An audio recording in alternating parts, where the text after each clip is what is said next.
Hello friends, plastic analysis के last 5 videos में हमने प्लास्टिक थ्योरी के बेसिक कंसेप्ट को समझा था।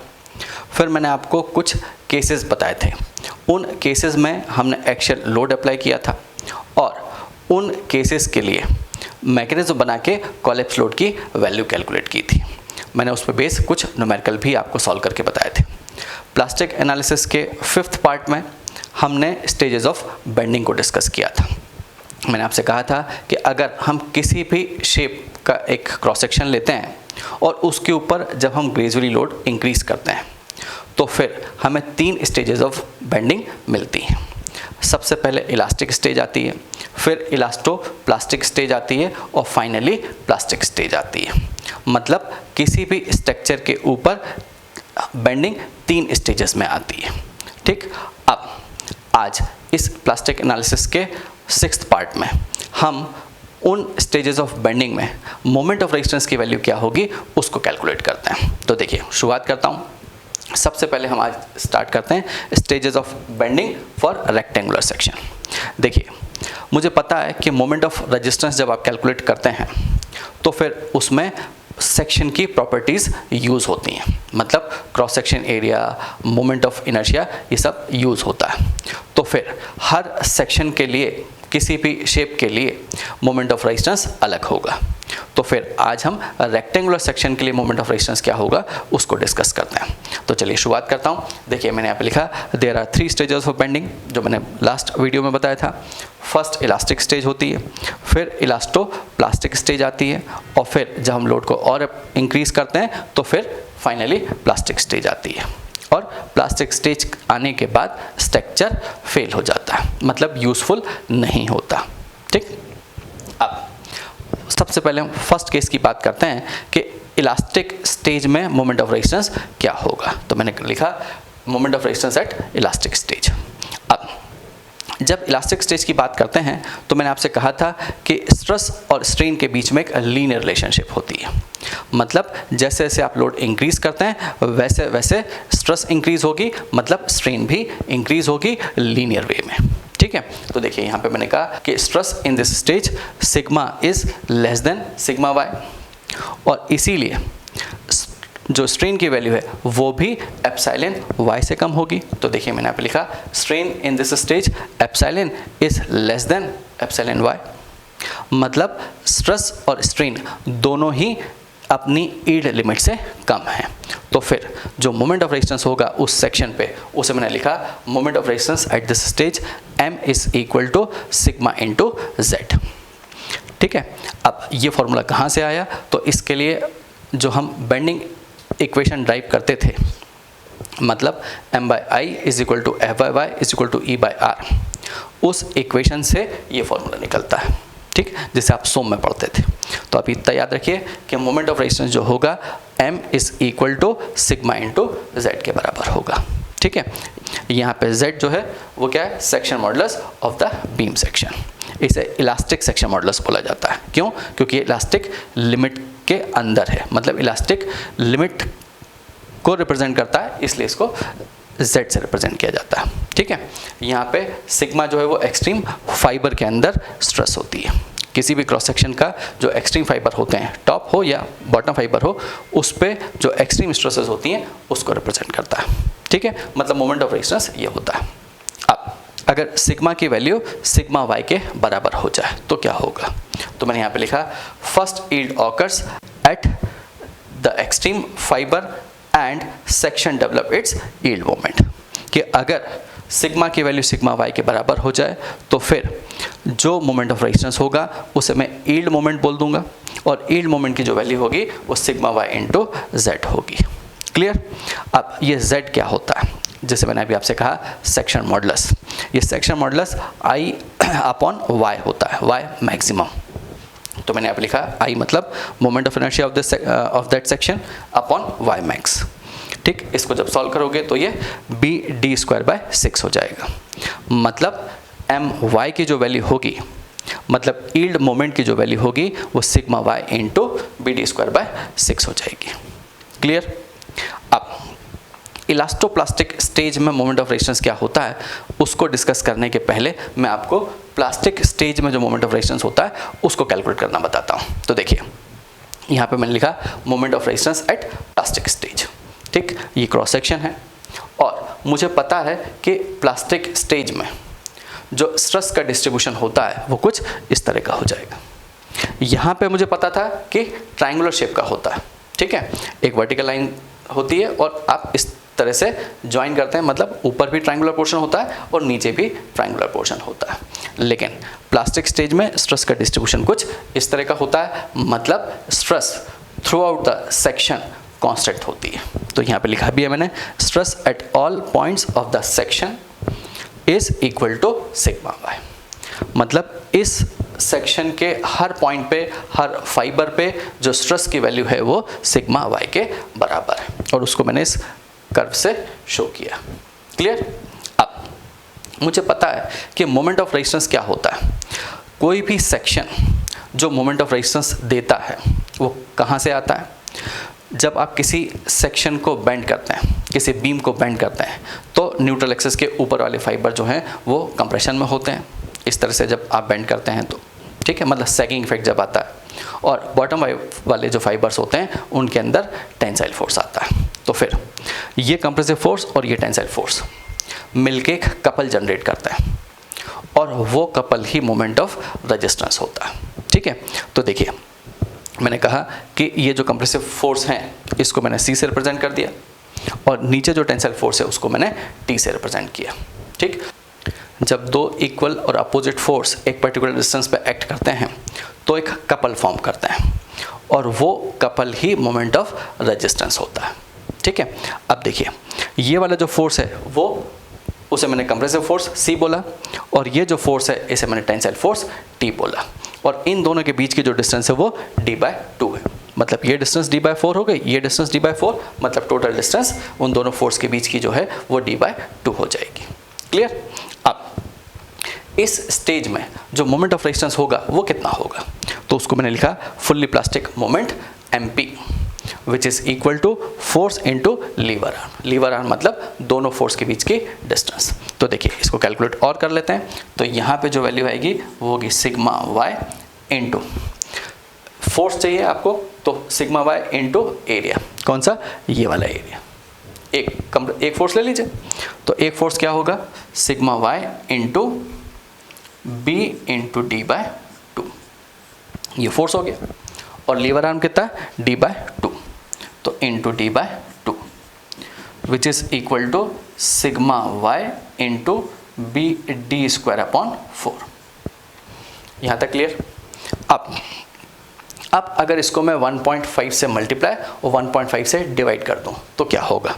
तो देखिए यहाँ पे लिखा मैंने MP इज इक्वल टू 1.5 से मल्टीप्लाई किया और यहाँ पे डिवाइड कर दीजिए, तो सिग्मा वाई इंटू BD²/, इसको 1.5 से मल्टीप्लाई करिए मतलब 6 हो जाएगा, ठीक है। तो ये आएगा 1.5 इंटू ये जो वैल्यू लिखी है ये किसके बराबर है? ये जो वैल्यू है ये देखिए सिग्मा वाई इंटू BD²/6, मतलब ये MY के बराबर है। तो यहाँ पे मैं इसको MY लिख देता हूँ। मतलब ये हुआ कि जो फुल्ली प्लास्टिक मोमेंट होता है वो 1.5 टाइम्स यील्ड मोमेंट के बराबर होता है रेक्टेंगुलर सेक्शन के लिए। क्लियर।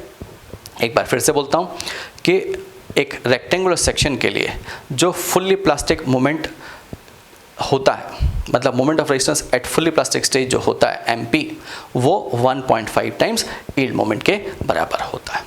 क्लियर।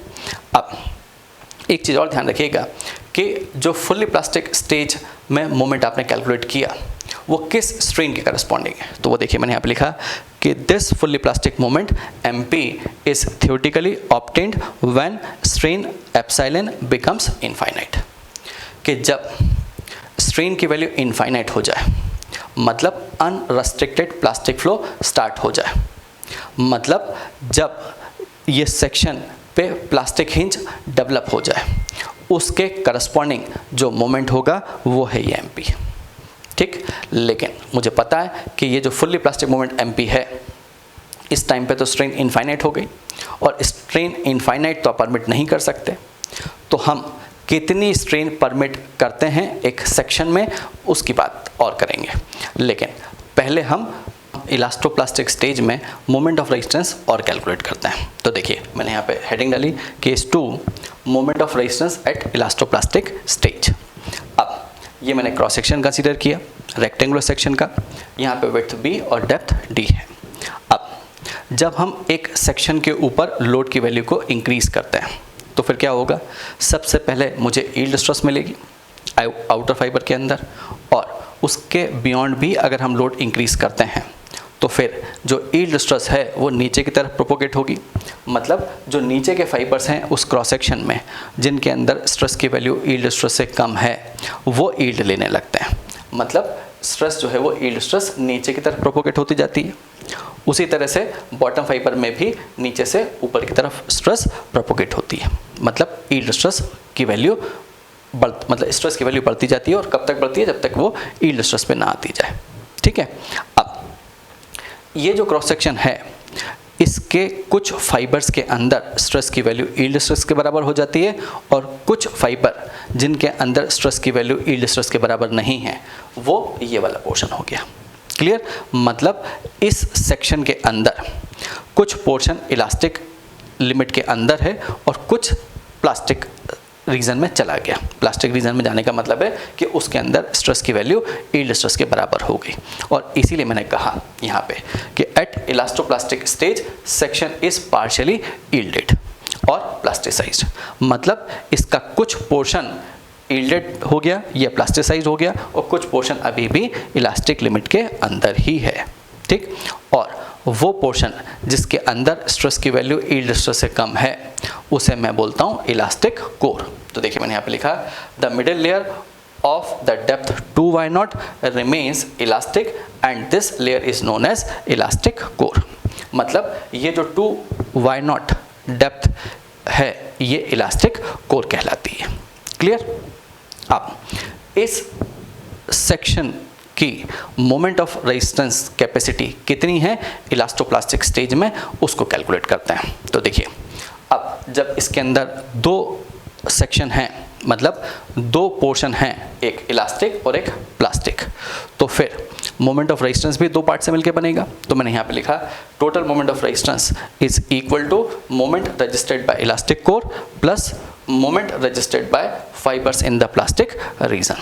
मतलब एक मोमेंट ऑफ रेजिस्टेंस ये पोर्शन देगा और एक मोमेंट ऑफ रेजिस्टेंस ये दोनों पोर्शन मिलके देंगे। क्लियर। अब इसको मैं लिख देता हूँ कि total moment of resistance M is equal to जो होगा वो M1 प्लस M2 होगा। ठीक है। M1 मतलब moment registered by elastic core और M2 मतलब moment registered by fibres in the plastic reason.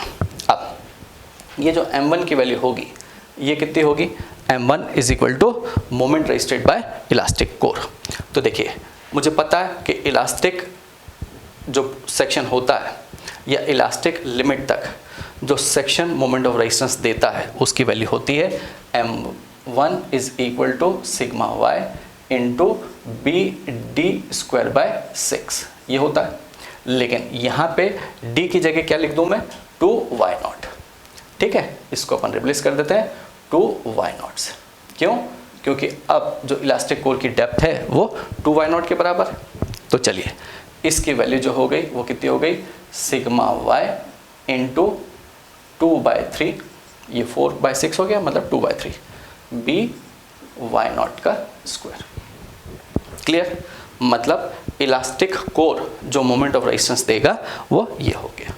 Clear.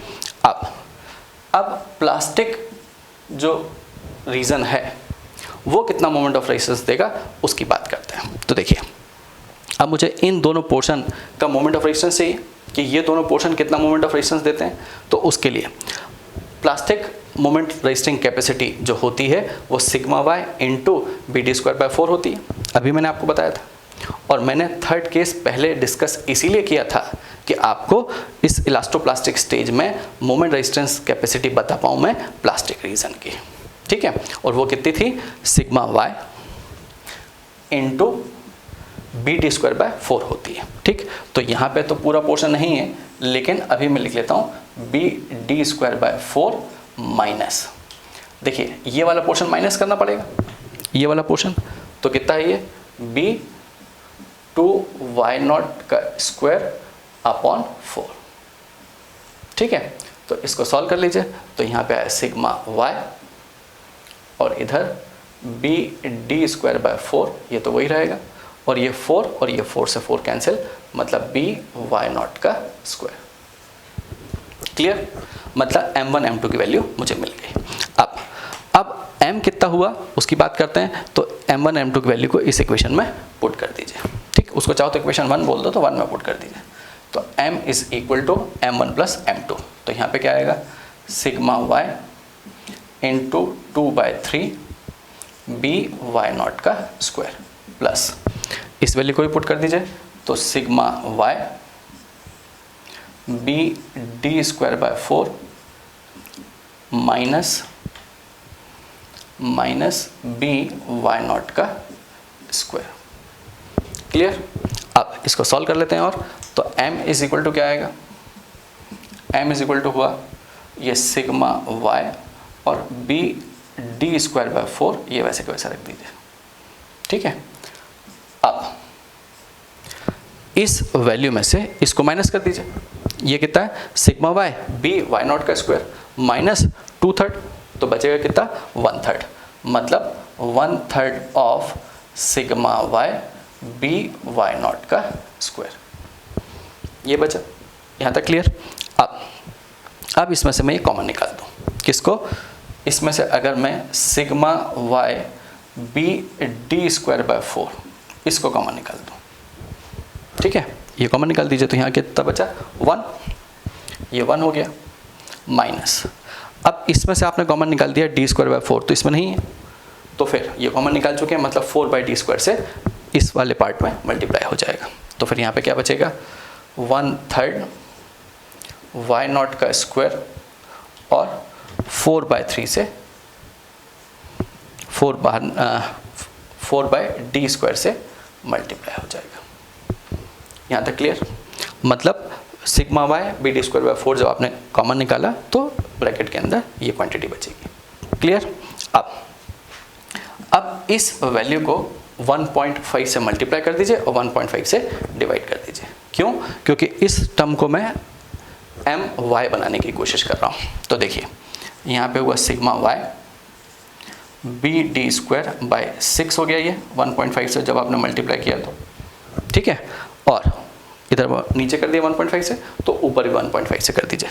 ऊपर 1.5 से करोगे मतलब 3/2 माइनस, और यहाँ भी 3/2 कर दीजिए, तो ये बचेगा 2 y0 का square upon d square. Clear, अब ये वैल्यू क्या है, ये my के बराबर है, तो इसको मैंने my लिख दिया, my, तो ये बचा 3/2 माइनस 2 y0 का स्क्वायर अपॉन d स्क्वायर। यहाँ तक क्लियर। तो देखिए अब मैं यहाँ से लिख सकता हूँ कि m अपॉन जो my की वैल्यू होगी वो कितनी होगी 3/2 माइनस 2 y0 का square upon d square. Clear, ठीक। अब मुझे यहाँ से ये पता चलता है कि m is always greater than my। क्यों होगा ऐसा, क्योंकि देखिए यहाँ पे अगर y0 की वैल्यू d/2 के बराबर हो जाए, ठीक, y0 की वैल्यू d/2 के बराबर हो जाए, और इससे ज़्यादा तो हो नहीं सकती, मैक्सिमम यही होगी।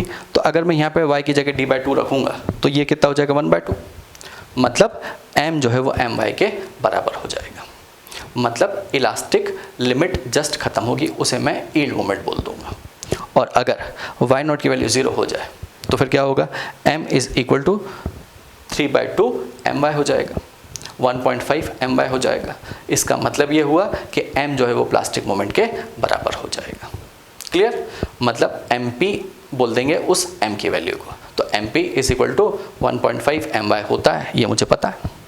क्लियर, मतलब सीधी सी बात ये है कि इलास्टोप्लास्टिक स्टेज में जो m की वैल्यू होगी वो my से ज़्यादा होगी और mp से कम होगी। क्लियर, अब यहाँ पे मैंने नोट डाल के 2 पॉइंट्स लिखे हैं, वो भी याद रखिएगा कि the value of m increases as y not decreases, कि अगर वाई नॉट की वैल्यू कम होगी, जैसे जैसे वाई नॉट की वैल्यू कम होगी वैसे वैसे एम की वैल्यू बढ़ती जाएगी, ठीक, और बढ़ेगी भी। क्यों? क्योंकि हम इलास्टिक से प्लास्टिक रीजन की तरफ मूव कर रहे हैं, इसका मतलब ये हुआ। अब सेकेंड पॉइंट देखिए, the value of y not decreases as extreme fibre strain increases, कि एक्सट्रीम फाइबर में स्ट्रेन की वैल्यू बढ़ेगी। कब? जब वाई नॉट की वैल्यू कम होती जाएगी। जैसे जैसे वाई नॉट की वैल्यू कम हो रही है, इसका मतलब है कि आप प्लास्टिक रीजन की तरफ मूव कर रहे हैं, और जैसे जैसे आप प्लास्टिक रीजन की तरफ मूव करते हैं वैसे वैसे स्ट्रेस की वैल्यू तो कांस्टेंट रहती है, लेकिन स्ट्रेन की वैल्यू बढ़ती जाती है एक्सट्रीम फाइबर के ऊपर, ठीक है। और अब हम बात करते हैं कि एक्सट्रीम फाइबर के ऊपर हम स्ट्रेन की वैल्यू कितनी मैक्सिमम से मैक्सिमम कंसीडर कर सकते हैं। देखिए, अभी मैंने आपको जब केस 3 बताया था तब आपसे कहा था कि जो MP की वैल्यू होती है वो इनफाइनाइट स्ट्रेन के करस्पॉन्डिंग होती है। इनफाइनाइट स्ट्रेन का मतलब तो ये होता है कि अनरेस्ट्रिक्टेड प्लास्टिक फ्लो स्टार्ट हो गया। तो हम कोलैप्स के जस्ट पहले अगर स्ट्रेन कितना परमिट कर सकते हैं उसकी अगर बात करें तो वो कितना होगा वो डिस्कस करते हैं। आज हमने अभी तक जो कुछ पढ़ा उसको कंक्लूड करते हैं। तो देखिए, मैंने यहाँ पे लिखा कि moment of resistance eight elastic stage, हमने अभी कैलकुलेट किया था कि My की वैल्यू जो होती है वो सिग्मा y इंटू जेड होती है। z मतलब इलास्टिक सेक्शन मॉडुलस होता है, और इसकी वैल्यू BD²/6 होती है, ठीक, ये मैंने वैल्यू लिख दी। अब ये ध्यान रखिएगा कि इस स्टेज में, मतलब अप टू इलास्टिक स्टेज तक जो स्ट्रेन की वैल्यू होती है वो यील्ड स्ट्रेन के बराबर या उससे कम होती है, ठीक। इसीलिए मैंने यहाँ पे लिखा कि एप्सिलॉन इज इक्वल टू और इक्वल टू या less than epsilon y। Clear? अब थर्ड स्टेज में हमने डिस्कस किया था कि मोमेंट ऑफ रेजिस्टेंस की वैल्यू फुल्ली प्लास्टिक सेक्शन में कितनी होती है। तो उसको मैंने ड्राइव किया था कि MP is equal to sigma y into ZP मतलब प्लास्टिक सेक्शन मॉडुलस, और उसकी वैल्यू थी BD²/4, ये लिखा मैंने। क्लियर? बस इतना ध्यान रखिएगा कि ये जो MP की वैल्यू थी ये इनफाइनाइट स्ट्रेन के करस्पॉन्डिंग थी। मतलब जब अनरेस्ट्रिक्टेड प्लास्टिक फ्लो स्टार्ट हो जाता है, मतलब प्लास्टिक हिंज फॉर्म हो जाती है, उस टाइम पे जो सेक्शन की मोमेंट रजिस्टिंग कैपेसिटी होती है उसे मैंने MP कहा था, और MP की वैल्यू थी ये। क्लियर? अब अगर इस इक्वेशन को मैं 1.5 से मल्टीप्लाई 1.5 से डिवाइड कर देता हूँ तो फिर मुझे ये भी मिल जाता था, ठीक है। मतलब MP is equal to 1.5 times My के बराबर होता है, ठीक। अब सेकेंड स्टेज में, मतलब इलास्टोप्लास्टिक स्टेज में जो मोमेंट ऑफ रेजिस्टेंस हमने कैलकुलेट किया वो क्या था? वो ये था, मतलब M is equal to My bracket के अंदर 3/2 माइनस 2y0 का स्क्वायर अपॉन d², ठीक। उसको इस तरह से भी लिख सकते हैं। क्लियर? मतलब इलास्टोप्लास्टिक स्टेज में अगर मुझे moment resisting capacity M calculate करना है तो हम इस इक्वेशन से कैलकुलेट कर सकते हैं। अब बात आती है कि स्ट्रेन की वैल्यू इनफाइनाइट है, उसके करस्पॉन्डिंग जो मोमेंट ऑफ रेजिस्टेंस है वो तो MP है। तो देखिए, इनफाइनाइट स्ट्रेन तक तो हम नहीं जाने देंगे सेक्शन को, तो फिर हम कितना स्ट्रेन कंसीडर करें कि हमारा सेक्शन फेल ना हो।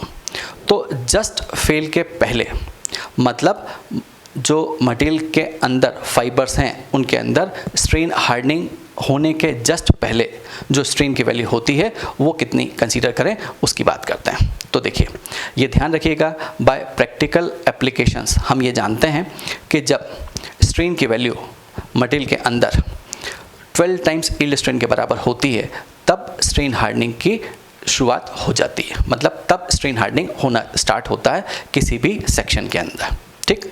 तो चलिए, मैंने इसीलिए यहाँ पे लिखा कि लेट एट दिस स्टेज, मतलब इलास्टोप्लास्टिक स्टेज जब ख़त्म होती है तब consider epsilon is equal to 12 times epsilon y।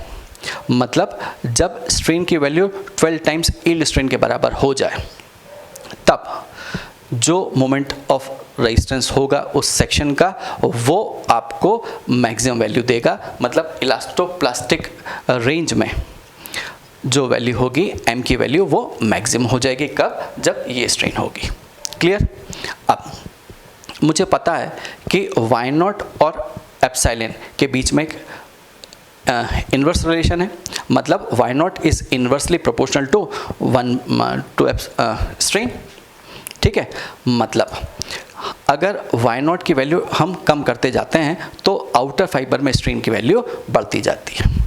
तो अगर आउटर फाइबर में स्ट्रेन की वैल्यू ये हो जाए 12 टाइम्स एप्सिलॉन वाई, तो फिर जो वाई नॉट की वैल्यू होगी वो 1/12 टाइम्स d/2 हो जाएगी। तो इसीलिए मैंने यहाँ पे लिखा कि 12 times of yield strain means y not is 1/12 times of d/2। उस टाइम पे स्ट्रेस की वैल्यू कांस्टेंट होगी, आउटर फाइबर जो होंगे सेक्शन के उनके अंदर स्ट्रेस की वैल्यू कांस्टेंट होगी, लेकिन जो स्ट्रेन की वैल्यू होगी वो इतनी होगी, तो फिर वाई नॉट की वैल्यू जो होगी वो d/24 होगा। ठीक, मैंने कहा 1/12 टाइम्स d/2, मतलब वाई नॉट की वैल्यू हो गई d/24। कब? जब आउटर फाइबर के अंदर स्ट्रेन की value 12 times of epsilon y. Clear. अब अगर इस वैल्यू को मैं यहाँ पे पुट कर दूँ वाई नॉट की जगह, तो फिर m की वैल्यू क्या होगी वो आपको बताता हूँ। तो देखिए यहाँ पे लिखा मैंने m/my इज इक्वल टू, ये फॉर्मूला जो था वो यहाँ लिख दिया, और वाई नॉट की वैल्यू को पुट कर दीजिए। जब वाई नॉट की वैल्यू को पुट किया तो फिर आपके पास में m/my की जो वैल्यू आई वो आ गई 1.4965। इसका क्या मतलब है? देखिए, जब स्ट्रेन की वैल्यू इनफाइनाइट है उस समय जो m की वैल्यू है वो mp के बराबर है, और जब स्ट्रेन की वैल्यू 12 टाइम्स यील्ड स्ट्रेन के बराबर है उस समय जो मोमेंट की वैल्यू है वो 1.4965 my के बराबर है। तो देखिए, अगर मैं स्ट्रेन को 12 टाइम्स यील्ड स्ट्रेन पे रोक दूं आउटर फाइबर के अंदर, मतलब सिर्फ इतना ही लोड लगाऊं कि आउटर फाइबर के अंदर जो स्ट्रेन की वैल्यू है वो 12 टाइम्स यील्ड स्ट्रेन के बराबर हो, तो फिर मुझे ऑलमोस्ट फुल्ली प्लास्टिक मोमेंट के बराबर मोमेंट ऑफ रेजिस्टेंस मिल जाता है। देखिए, इस वैल्यू में और इस वैल्यू में जो डिफरेंस है वो हार्डली 0.23% का है। ठीक, ये 1.5 my के बराबर है और ये 1.4965 my के बराबर है। इन दोनों के बीच में जो डिफरेंस है वो 0.23% का है। इसका मतलब ये हुआ कि hence the beam section becomes almost fully plastic before the strain hardening of the material occur. के मटेरियल में फुल्ली प्लास्टिक सेक्शन हमें मिल जाता है कब? जब स्ट्रेन की वैल्यू 12 टाइम्स यील्ड स्ट्रेन के बराबर होती है, मतलब स्ट्रेन हार्डनिंग के जस्ट पहले जो स्ट्रेन होती है उसके करस्पॉन्डिंग जो मोमेंट मिलता है वो इतना मिल जाता है। क्लियर।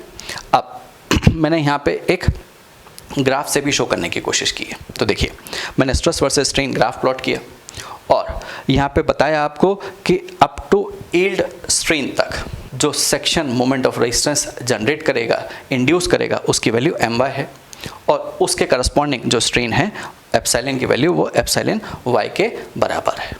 क्लियर।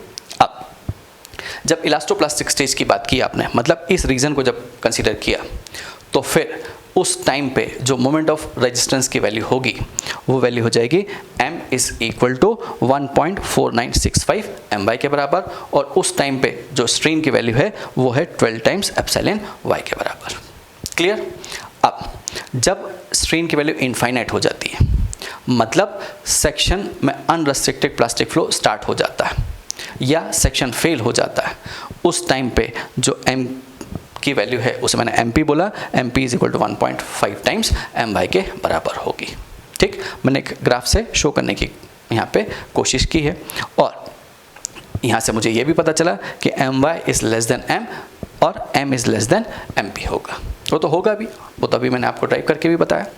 अब प्लास्टिक एनालिसिस के 7th पार्ट में हम किसी भी शेप के लिए फुल्ली प्लास्टिक मोमेंट की वैल्यू क्या होगी उसको डिस्कस करेंगे, और शेप फैक्टर क्या चीज़ होती है वो डिफरेंट सेक्शन के लिए ड्राइव करेंगे। Thank you.